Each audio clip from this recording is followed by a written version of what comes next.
Dear all, my name is Ashim Chakrabarti, and today I like to share my contest against the coronavirus. In brief, I and my wife were in the Netherlands when this pandemic started, and last June we came to the Czech Republic due to my work. Although a life threat always exists due to the COVID, we are dealing with outside activities such as going to grocery stores, work, doctors, and other miscellaneous events till now. While accomplishing such tasks, we met many people, and perhaps among them some are COVID infected as well. However, so far we did not get this infection. Therefore, I felt to share our survival stories such that many people can be benefited from it. As you already know, this virus comes through the air and infects a patient's lungs.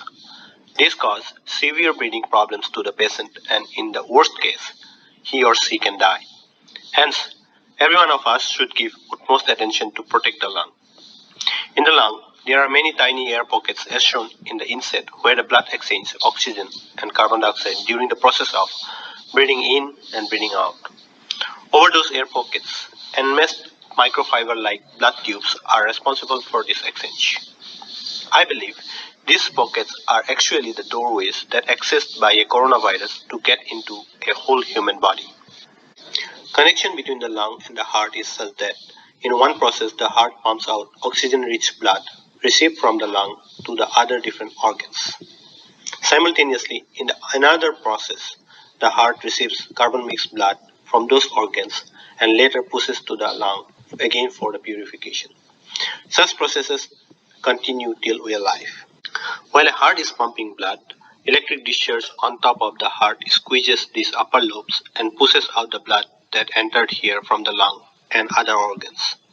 Next, another electric discharge squeezes the lower lobes to eject out the blood that comes from the upper lobes and pushes the blood back to different organs in the lung. Therefore, actually, the strength of these discharges determines the blood flow rate and amount of opening that a particular vein gets.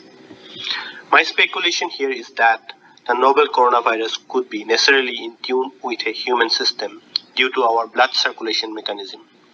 As an argument I want to put forward is that other creatures such as dogs, cats who inhabit with us and breathing the very same air but do not get COVID-19 infection. Therefore, I asked myself a question how to limit a virus's action within us. Then I come to a conclusion where we may detune us with the virus by some mechanism where we can alter the blood flow rate within us. This may give blood veins a bit bigger opening so that more blood flows through them. To understand how this will limit the virus's action, let's go back to slide number 2. As I said earlier, the lung has tiny air pockets that are surrounded by fiber-like blood tubes that exchange outside air with the blood. Now by some means, if we change our blood flow rate, then that will change this air exchange mechanism. Maybe this change also will detune us with the virus. Next, maybe then the virus cannot penetrate to all other vital organs in our body. In order to witness how to change our blood flow rate, let's continue our discussion now from slide number 5. To monitor the change in the blood flow rate, we need to look at our heart signal. I made a simple, inexpensive Arduino-based device as you can see here with these 3 electrodes. A LabVIEW program called ECgram is written to communicate with the device. Later, I enclosed the software into an API and named as the Warrior and planning to release it in the web as well. The software is initialized with selecting the Arduino device connected COM port. Using the data file tab in the app, a name is given to the heart signal which is to be measured and saved in a file for the later analysis. The software takes the signal and counts the number of pulses from the heart for 1 minute period. By pressing the enable button and the right directing arrow on the app, the Arduino device starts taking measurements using the electrodes. Here you can see a sample measurement after connecting the electrodes on me as shown in the human schematic. The app displays my heart signal for a given duration of time.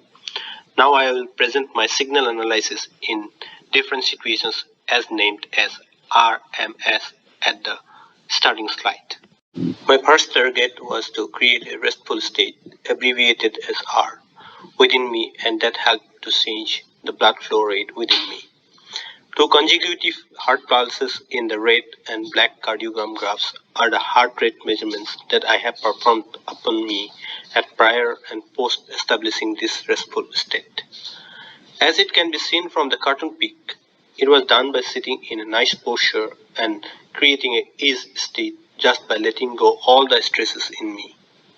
This state changes the electric discharge at the heart as when it pumps the blood. The amplitude of the discharge changes the pumping condition by making upper or lower lobes of the heart to squeeze or inflate more as the red cardiogram has higher amplitude compared to the black. Also, it is noticed that the heartbeat gets slightly slower in this condition. Better way to put here is that blood got more channelized in our blood veins. My next endeavor was letting my body to go through some specific movements, and I found a huge change in the blood flow rate thereby. From two consecutive heart pulses in red and black cardiogram graphs are heart rate measurements that I have performed on me at the prior and post doing these exercises. In those cardiograms, the duration between successive red pulses is short compared to the black. This movement changes the rate of blood pumping approximately from 68 to 88 per minute in me. The difference in doing these exercises and others such as running, cycling is that through these movements we get a higher rate throughout 24 hours or more. Another way to say is that it leaves the body at the highest energy state for long periods of time. Lastly, I applied sound wave S by uttering which also can alter our breathing processes and thereby the capacity of our lung.